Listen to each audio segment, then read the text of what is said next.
Hello students, today we shall continue the chapter Determinants of Class 12th Mathematics.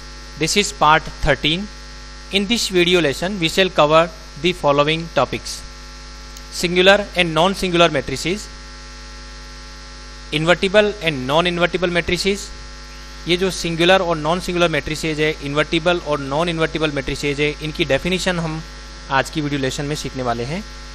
इसके अलावा हम दो theorems भी इस वीडियो लेसन में करने वाले हैं। वो दो थ्योरम इस तरह से है कि यदि मान लीजिए दो मैट्रिसेज है ए और बी और दोनों non singular matrices of the same order है, ए और B are non singular matrices of the same order, then AB and BA are also non singular matrices of the same order. यदि A और B दोनों non singular है तो इनका जो product करेंगे हम AB या BA वो भी नॉन सिंगुलर मैट्रिसेज होगा ऑफ द सेम ऑर्डर। एक ये थ्योरम, इसको हम इसमें प्रूव करेंगे।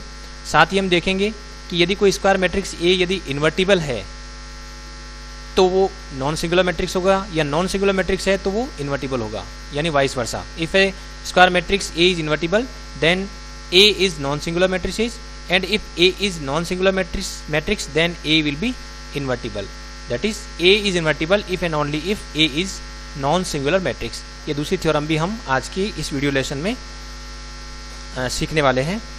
इसके अलावा एक रिजल्ट है कि यदि A इन्वर्टिबल मैट्रिक्स है तो ऐसी स्थिति में A का जो इन्वर्स है, inverse of matrix A will be equal to 1 determinant of A times adjoint A। ये जो रिजल्ट है, इस रिजल्ट को भी हम, ये जो सेकंड थ्योरम है, इस सेकंड थ्योरम को प्रूव करते समय बाई प्रोडक्ट के रूप में ये रिजल्ट भी हम साथ में सीखने वाले हैं। तो चलिए शुरू करते हैं। सबसे पहले डेफिनेशन शुरू करते हैं। A square matrix A is said to be singular if determinant of A is equal to 0। यदि कोई स्क्वायर मैट्रिक्स ऐसा है और जिसकी डिटरमिनेंट की वैल्यू 0 है तो ऐसी स्थिति में उस स्क्वायर मैट्रिक्स को हम सिंगुलर मैट्रिक्स कह देते हैं। जैसे मान लीजिए मैं एग्जाम्पल लेता हूँ कि कोई मैट्रिक्स है और वो इस तरह से है कि मैट्रिक्स A जो है वो ऐसा है कि यहाँ लिख दिया 1 2 और यहाँ है सपोज 3 6। ये कोई मैट्रिक्स है और यदि इसके कॉरस्पॉन्डिंग यदि मैं डिटरमिनेंट फाइंड आउट करता हूँ तो डिटरमिनेंट हो गया हमारे पास 1 2 3 6 और इसकी वैल्यू यदि फाइंड आउट करता हूँ तो ये आएगी 6 माइनस 6 इज इक्वल टू 0। तो इसका मतलब हो गया कि ये जो A है वो क्या है, एक सिंगुलर मैट्रिक्स है। तो when ever determinant of any matrix is equal to 0 then that matrix is said to be singular matrix। भले ये मैट्रिक्स A ऑर्डर 2 का हो या ऑर्डर 3 का हो, यदि कोई डिटरमिनेंट है और ऑर्डर 3 का है और उसकी भी डिटरमिनेंट की वैल्यू यदि 0 आ रही है तो डेफिनेटली वो एक सिंगुलर मैट्रिक्स होगा। और यदि डिटरमिनेंट की वैल्यू नॉन जीरो है तो ऐसी स्थिति में उसको नॉन सिंगुलर मैट्रिक्स कह देंगे। जैसे एग्जाम्पल लेते हैं, मान लीजिए कोई मैट्रिक्स है और ये मैट्रिक्स इस तरह से है 1 0 और 3 और 5, ये कोई मैट्रिक्स है सपोज, और इसमें जो है इसको मैं B नाम दे देता हूँ दूसरे मैट्रिक्स को। और यदि मैं इस B डिटरमिनेंट, इसका डिटरमिनेंट वैल्यू फाइंड आउट करता हूँ तो ये आती है 1 0 3 5 और इसकी जो वैल्यू फाइंड आउट करूँगा तो ये आएगी 5 माइनस 0 यानी कि 5 और 5 इज़ नॉट इक्वल टू 0। तो इसका मतलब हुआ है कि ये जो B है उसके कॉरस्पॉन्डिंग डिटरमिनेंट की जो वैल्यू आ रही है वो नॉन जीरो आ रही है। वो इस बात का इंडिकेशन है, ये जो नॉन जीरो आ रही है वो इस बात का इंडिकेशन है कि जो वैल्यू है नॉन जीरो, इट मीन्स जो डिटरमिनेंट जो मैट्रिक्स B है वो हो गया नॉन सिंगुलर। तो ये नॉन सिंगुलर मैट्रिक्स है। तो सिंगुलर और नॉन सिंगुलर तो बहुत आसान है, हमें कॉरस्पॉन्डिंग डिटरमिनेंट की वैल्यू फाइंड आउट करनी है। इफ़ कॉरस्पॉन्डिंग डिटरमिनेंट की वैल्यू अगर 0 आ जाती है तो हम कह देंगे कि वो सिंगुलर है, और यदि वो नॉन जीरो आ जाती है तो हम कह देंगे उसको नॉन सिंगुलर है। तो ये दो डेफिनेशन तो सिंपल है। इसके बाद हम नेक्स्ट डेफिनेशन की तरफ चलते हैं। If A is a square matrix, मान लीजिए A कोई स्क्वायर मैट्रिक्स है ऑफ ऑर्डर M ऑर्डर का कोई स्क्वायर मैट्रिक्स है, and if there exist another square matrix B of the same order M, और उसी ऑर्डर का एक दूसरा मैट्रिक्स मान लीजिए एग्जिस्ट करता है, इस तरह से एग्जिस्ट करता है कि यदि मैं A का B के साथ मैट्रिक्स प्रोडक्ट करता हूँ या B का A के साथ मैट्रिक्स प्रोडक्ट करता हूँ तो उसकी वैल्यू एक आइडेंटिटी मैट्रिक्स आ जाती है। Then B is called the inverse matrix of A. तो ऐसी स्थिति में ये जो बी है, सेकेंड मैट्रिक्स बी है, it is called inverse of A और it is denoted by A inverse. यानी मैं ये कह सकता हूँ कि जो बी है वो इनवर्स ऑफ ए कहलाएगा, और चूंकि ये इनवर्स ऑफ ए है इसलिए इसको हम ए इनवर्स भी कह देंगे। और यदि ए इनवर्स है तो फिर A into A inverse will be equal to A inverse into A is equal to an identity matrix of the same order. यानी ए का ऑर्डर कितना था, एम, ए इनवर्स का ऑर्डर भी एम, तो फिर जो आइडेंटिटी मैट्रिक्स आ रहा है उसका ऑर्डर भी एम होगा। तो इस तरह से जो है, और ऐसी स्थिति में इस मैट्रिक्स ए को हम कह देंगे कि ये इन्वर्टिबल है। यानी कि मैट्रिक्स ए का यदि इनवर्स एग्जिस्ट करता है then it is said to be invertible matrix. और इसका इनवर्स कब एग्जिस्ट करेगा, मान लीजिए कोई मैट्रिक्स ए है तो उसका इनवर्स तभी एग्जिस्ट करेगा जब कोई ऐसा मैट्रिक्स हमें मिल जाए बी कि ये ए के बी के साथ मैट्रिक्स प्रोडक्ट या बी का ए के साथ मैट्रिक्स प्रोडक्ट हमेशा एक आइडेंटिटी फंक्शन आता है। यदि हम ऐसा मैट्रिक्स बी ढूंढने में सफल हो जाते हैं या ऐसा मैट्रिक्स हम खोज लेते हैं जिसका गिवन मैट्रिक्स के साथ मैट्रिक्स मल्टीप्लिकेशन एक आइडेंटिटी मैट्रिक्स आ जाता है, तो वो जो मैट्रिक्स गिवन मैट्रिक्स ए है वो इन्वर्टिबल होता है। और जो मैट्रिक्स हमने खोजा यानी जो बी हमने फाइंड आउट किया वो बी जो है वो ए का इन्वर्स मैट्रिक्स कहलाएगा, यानी इन्वर्स ऑफ मैट्रिक्स ए कहलाएगा। B is called inverse of A. तो ये इसकी डेफिनेशन में आता है। अब मान लीजिए कि मेरे पास इसका कोई एग्जांपल यदि हम देखें तो एग्जांपल में हमें कुछ ऐसा मैट्रिक्स लेना पड़ेगा। जैसे मान लीजिए कोई मैट्रिक्स ए लिया और ये मैट्रिक्स हमारे पास आ गया सपोज 1 और यहाँ लिख दिया, जैसे यहाँ लिख देता हूँ मैं 2, यहाँ भी, और यहाँ लिख देता हूँ 2 और यहाँ लिख देता हूँ सपोज 3। ये कोई मैट्रिक्स ए है और एक दूसरा मैट्रिक्स में बी फाइंड आउट करता हूँ सपोज, और बी जो मैट्रिक्स है वो मैं कुछ इस तरह का लिख देता हूँ -3 -1 2 2। ये कोई मैंने मैट्रिक्स लिखा है। और यदि मैं अब ए और बी का प्रोडक्ट फाइंड आउट करता हूँ, देखिए ए बी फाइंड आउट करता हूँ तो देखिए कितना आता है। तो ए बी फाइंड आउट करने का तरीका क्या रहेगा, इसमें हम जो है इसको R1 को C1 से मल्टीप्लाई करेंगे, देखते हैं कितना आता है। 1 इंटू -3 तो -3, और ये 2 + 2 4 हो गया। सिमिलरली जो 1 इसको मल्टीप्लाई किया इससे तो 2, और ये 2 इंटू 1 -1 तो 2 हो गया। सिमिलरली 2 इंटू -3 तो -6 हो गया, और यहाँ 3 2 6 हो रहा है। और यहाँ हम देखते हैं इसको जो है ये 2 2 4 हो रहा है और यहाँ -3 हो रहा है। और यदि इसको मैं फर्दर सोल्व करता हूँ तो ये हमारे पास आ रहा है 1 0 0 1। एक आइडेंटिटी मैट्रिक्स हमें मिल गया।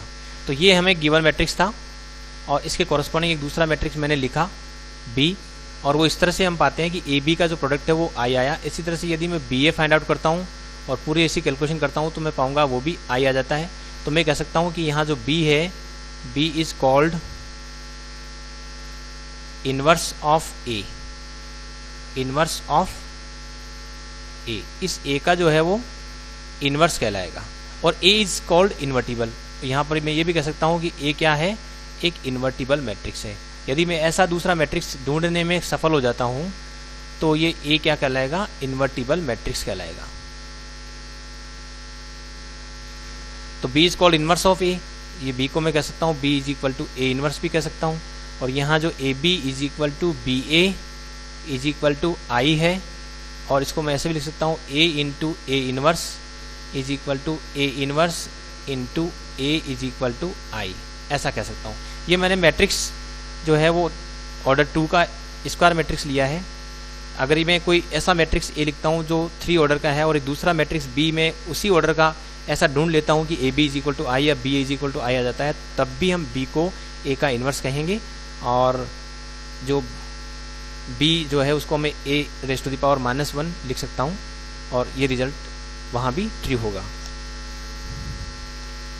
अब एक थ्योरम हमारे पास कि if A and B are non singular matrices of the same order, अगर ए और बी जो है वो सेम ऑर्डर की नॉन सिंगुलर मैट्रिसेस है, non singular matrices of the same order के 2 नॉन सिंगुलर मैट्रिसेस है। अब पहले तो इसका मीनिंग लिख लेते हैं कि अगर ए और बी दोनों नॉन सिंगुलर है, इसका मतलब हुआ कि डिटर्मिनेंट ऑफ ए ये भी नॉन जीरो है और डिटर्मिनेंट ऑफ बी ये भी नॉन जीरो है, ये कह सकते हैं हम। इसको थोड़ा सा तरीके से लिख लेते हैं।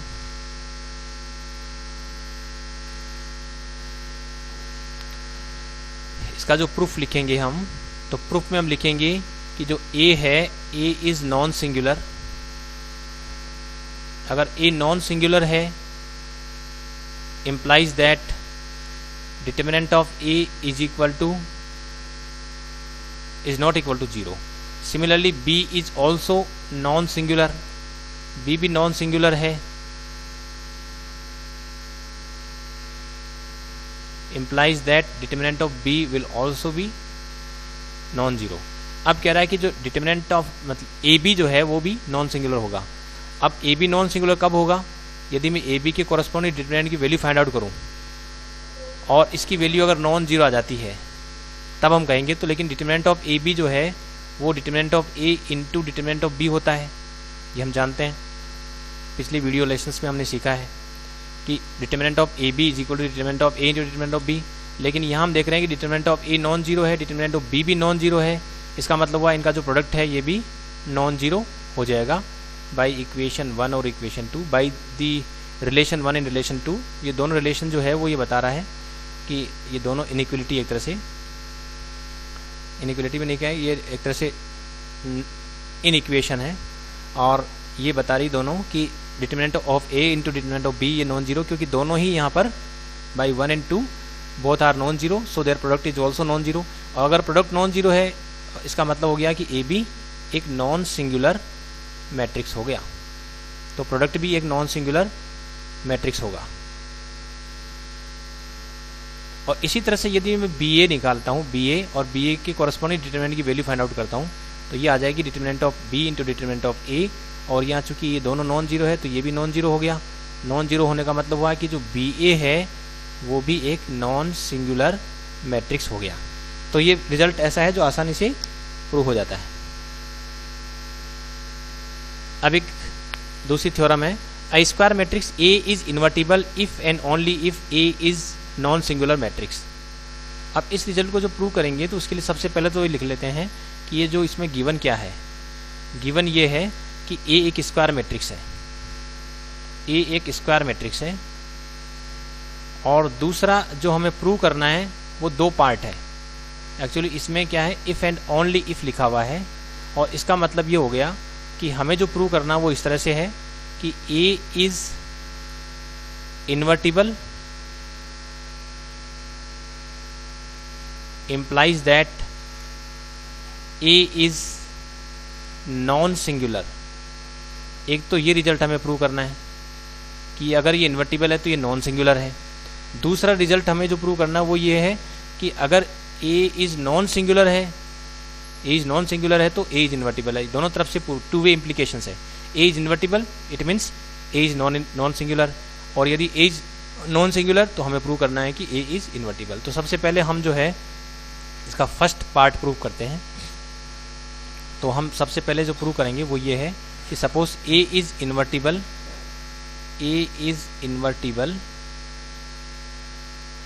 implies that, ये फर्स्ट पार्ट है, तो हम ये प्रूव करेंगे कि A इज नॉन सिंगुलर है। तो अब सबसे पहले सिंस ये गिवन है और ये हमें प्रूव करना है, A इज इन्वर्टिबल गिवन है और हमें ये प्रूव करना है कि A इज नॉन सिंगुलर है। अब इसमें चूंकि A इज इन्वर्टिबल है, A इज इन्वर्टिबल है, तो इन्वर्टिबल की डेफिनेशन ये होती है कि एक दूसरा इसका मतलब implies that there exist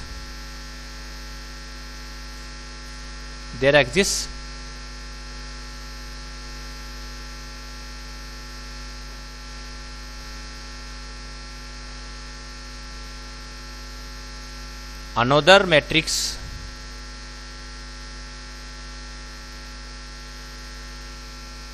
B such that A B is equal to I। ये इन्वर्टिबल हमने अभी देखा था कि यदि कोई मैट्रिक्स A इन्वर्टिबल है तो एक दूसरा मैट्रिक्स B हमें जरूर मिल जाएगा ताकि A B is equal to I हो जाए। लेकिन अगर A B is equal to I है, मैं दोनों तरफ का डिटर्मिनेंट ले लेता हूँ तो मेरे पास ये रिजल्ट आएगा, determinant of A B is equal to determinant of I. और determinant of A B will be equal to determinant of A into determinant of B, ये हम पहले देख चुके हैं। और ये डिटर्मिनेंट ऑफ आई हमेशा 1 होता है। अब देखिए डिटरमिनेंट ऑफ ए और डिटरमिनेंट ऑफ बी का प्रोडक्ट 1 है, तो definitely determinant of A is non zero, क्योंकि यदि ये जीरो हुआ, अगर डिटरमिनेंट ऑफ ए जीरो हुआ तो इनका प्रोडक्ट जीरो होगा, लेकिन यहाँ डिटरमिनेंट ऑफ ए और डिटरमिनेंट ऑफ बी का जो प्रोडक्ट है वो 1 है, तो ये यहाँ से ये पता लग रहा है कि determinant of A is non zero. अगर determinant of A non zero है, इसका मतलब हो गया कि जो ए है वो ए इज़ नॉन सिंगुलर, ये हो जाएगा नॉन सिंगुलर। मैं इसको यहाँ लिख देता हूँ, ए क्या हो गया, ए इज़ नॉन सिंगुलर। तो पहला रिजल्ट तो हमने प्रूव कर दिया है कि यदि मान लीजिए ए इन्वर्टिबल है तो ए नॉन सिंगुलर होगा। ये रिजल्ट जो है पहला रिजल्ट था, अगर ए इन्वर्टिबल है तो हमें प्रूव करना था कि ए इज़ नॉन सिंगुलर है। तो अब ये यहाँ से शुरू किया था कि ए इन्वर्टिबल है, इसका मतलब दूसरा एक मैट्रिक्स बी हमें मिलेगा, इस तरह से मिलेगा कि A B is equal to I, दोनों तरफ का डिटरमिनेंट ले लिया, ये determinant of A into determinant of B बन गया और इधर determinant of I is equal to 1 हो गया। अब इनका प्रोडक्ट 1 है तो definitely determinant of A is non zero, और determinant of A is non zero it means A is non singular. तो यहाँ से शुरू किया, ए इज इन्वर्टिबल से शुरू किया और हम final A is non singular तक पहुँच गए हैं। तो ये जो लेफ्ट टू राइट तो हमने इसको प्रूव कर लिया। अब राइट टू लेफ्ट प्रूव करेंगे, यानी कि if A is non singular then we will prove that A is invertible, ये हम प्रूव करेंगे। तो अब सेकंड पार्ट को प्रूव करते हैं।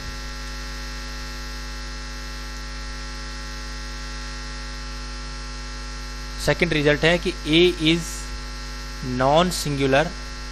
अगर ए नॉन सिंगुलर है तो हम ये प्रूव करेंगे कि ए इज इन्वर्टिबल, और ए इज इन्वर्टिबल प्रूव करने के लिए हमें एक दूसरा मैट्रिक्स पक्का मिलेगा, ये इस तरह से मिलेगा कि A B is equal to I हो जाए, ये हमें देखना पड़ेगा।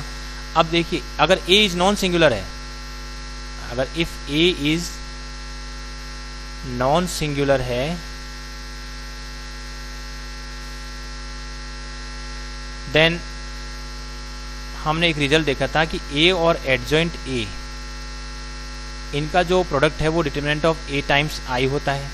ये तो है ही, ये तो हमेशा होता है, determinant A into adjoint A हमेशा।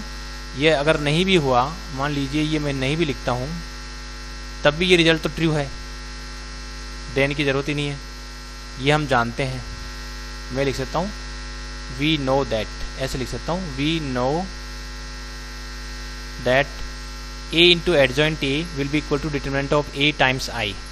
अब यहाँ के बाद में जो है एक स्टेप में आगे लिख सकता हूँ कि a into adjoint a divided by determinant of a is equal to i, और ये मैं इसलिए लिख सकता हूँ अगर determinant of a is non zero तो ऐसा लिख सकता हूँ। लेकिन यहाँ चूंकि a इज नॉन सिंगुलर है, ये गिवन है, since a is non singular, it is given that A is non singular, और अगर ये नॉन सिंगुलर है इसका मतलब है कि इसके जो कॉरस्पॉन्डिंग डिटरमिनेंट की जो वैल्यू है वो नॉन जीरो है, और कॉरस्पॉन्डिंग डिटरमिनेंट की वैल्यू अगर नॉन जीरो है तो ये ऑलरेडी हमें गिवन है कि determinant of A non zero है एक तरह से। तो डिटरमिनेंट ऑफ ए जब नॉन जीरो है तो we can divide both the sides by determinant of A. अब हम यहाँ देखें तो ये जो पार्ट दिख रहा है यहाँ पर, यहाँ से लेकर यहाँ तक, ये भी एक मैट्रिक्स है, और ये अगर a को इस मैट्रिक्स से मल्टीप्लाई कर रहे हैं तो हमारे पास आ रहा है i। और यदि मैं इसको ऐसे लिख देता हूँ कि adjoint a divided by determinant of a into a, तो ये भी i के इक्वल होगा, क्योंकि ये हमने यहाँ भी देखा था कि ये होता था adjoint of a into a, तब भी डिटरमिनेंट ऑफ a i आता था। और जब हम इसको डिवाइड करेंगे तो डेफिनेटली, इसको मैं थोड़ा हटा देता हूँ यहाँ से और यहाँ लिख देते हैं, इसको लिखेंगे हम तो ऐसे भी लिख सकते हैं कि adjoint a divided by determinant of a, क्योंकि ये डिटरमिनेंट ऑफ a जब डिवाइड इधर हुआ तो उधर भी डिवाइड कर देते हैं, तो इनटू a, तो हमारे पास ये रिजल्ट आना है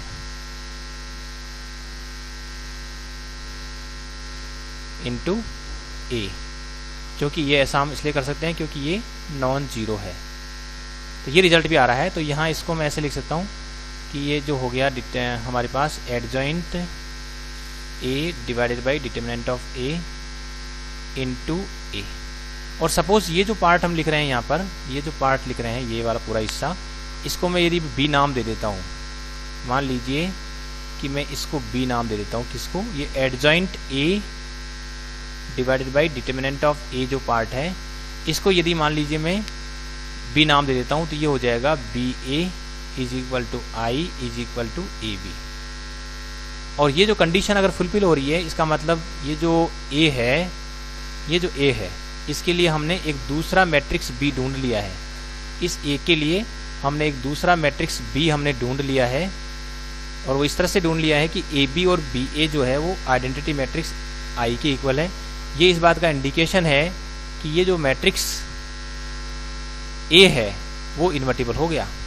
इसका मतलब A is invertible because we are able to find another matrix B such that A B is equal to B A is equal to I, एक आइडेंटिटी मैट्रिक्स आ रहा है।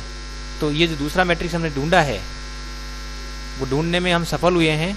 ये इस बात का इंडिकेशन है कि जो ओरिजिनल मैट्रिक्स ए है दैट इज इन्वर्टिबल। तो अगर ए नॉन सिंगुलर है तो यहाँ से हम लॉजिक लगाते हुए यहाँ तक पहुँच जाते हैं कि ए इज इन्वर्टिबल। तो whenever A is non singular matrix then A is invertible, और if A is invertible then A is non singular. तो हमने टू वे दोनों तरफ से जो है इस रिजल्ट को प्रूव कर दिया है। टू वे का मतलब हो गया ये दोनों, हमने लेफ्ट से राइट और राइट से लेफ्ट दोनों तरफ से हमने प्रूव कर लिया। अगर ए इन्वर्टिबल है तो ए इज नॉन सिंगुलर, और अगर ए नॉन सिंगुलर है, A is non singular then ए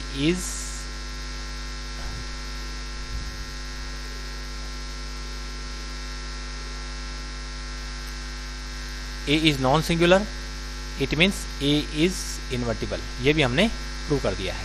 अब यहाँ पर एक चीज और हमें यहाँ से पता लग रही है कि ये जो बी है it is called the inverse of A, और बी कितना है यहाँ पर, बी है adjoint A divided by determinant of A. तो ये जो पार्ट है adjoint A divided by determinant of A, this will be equal to B, but B is the inverse of A is invertible and B is the inverse of A. So inverse of A is equal to B is equal to adjoint A divided by determinant of A. तो इसको मैं आगे लिख सकता हूं कि determinant of जो B है, B is called inverse of A, बोलते हैं हम डेफिनेशन इनवर्स ऑफ ए, और इसका मतलब ए इनवर्स हो गया। लेकिन बी की जो वैल्यू है वो है यहाँ हमें मिल रही है, बी की वैल्यू जो है वो है adjoint A divided by determinant of A. तो इसको हम लिख देते हैं adjoint A divided by determinant of A. तो यहाँ से जो है इनवर्स निकालने का एक प्रोसेस हमें मिल जाता है कि कोई भी मैट्रिक्स हमें दे रखा है ए, तो उसका यदि मुझे इनवर्स फाइंड आउट करना है तो आसान सा तरीका है, हम पहले जो भी मैट्रिक्स हमें दे रखा होगा उसके लिए हम एडजॉइंट ए फाइंड आउट कर लेंगे, और फिर जो डिटरमिनेंट ए है उससे उसको डिवाइड कर देंगे। और चूंकि डिटरमिनेंट ऑफ ए अगर नॉन जीरो है तब तो इनवर्स निकल जाएगा, और डिटरमिनेंट ऑफ ए अगर ये जीरो है तो इनवर्स हम फाइंड आउट नहीं कर पाएंगे। इसका मतलब फिर वो नॉन इन्वर्टिबल मैट्रिक्स हो गया। यदि इनवर्स फाइंड आउट करने में सक्षम नहीं हो पाते हैं, if B does not exist, it means A is not invertible, non invertible हो जाएगा। और अगर इनवर्स फाइंड आउट करने में सक्षम हो जाते हैं तो ये जो है वो इन्वर्टिबल हो गया। तो यहाँ हम जो यहाँ देख रहे थे, यहाँ पर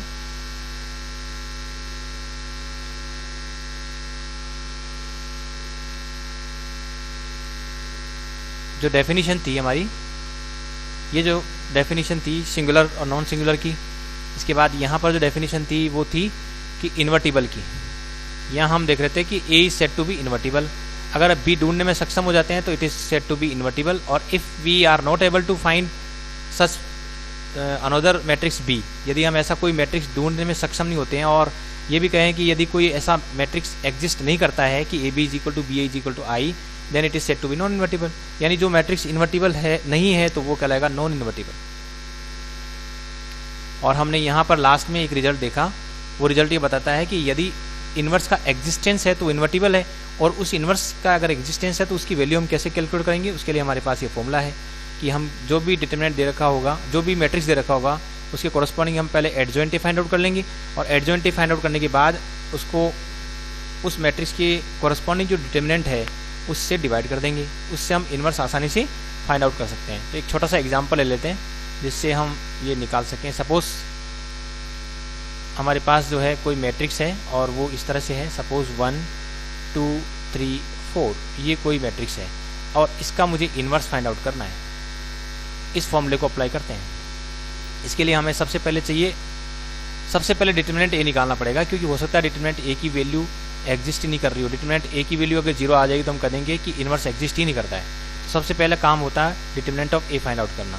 तो डिटरमिनेंट ऑफ ए हम इस तरह से फाइंड आउट कर लेंगे, ये आ रहा है 4 - 6 = -2 और since this is non zero so A is invertible. पहले तो पक्का हो गया कि ए जो है वो इन्वर्टिबल है। अगर ए इन्वर्टिबल है इसका मतलब इन्वर्टिबल भी है और कह सकते हैं कि ये नॉन सिंगुलर है। नॉन सिंगुलर यानी इन्वर्टिबल, सिंगुलर यानी नॉन इन्वर्टिबल। तो यहाँ ए क्या है, इन्वर्टिबल है।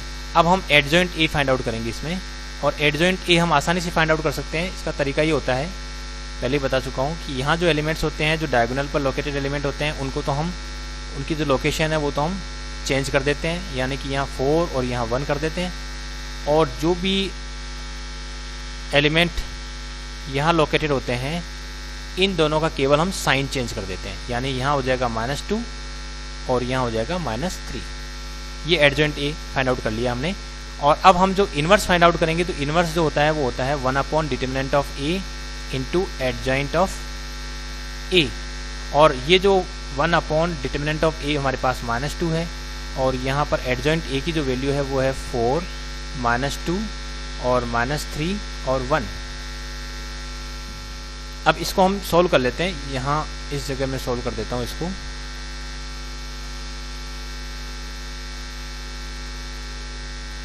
तो ये जो ए इनवर्स है वो यहाँ से देखें तो -½ से हम हर एंट्री को मल्टीप्लाई कर देंगे।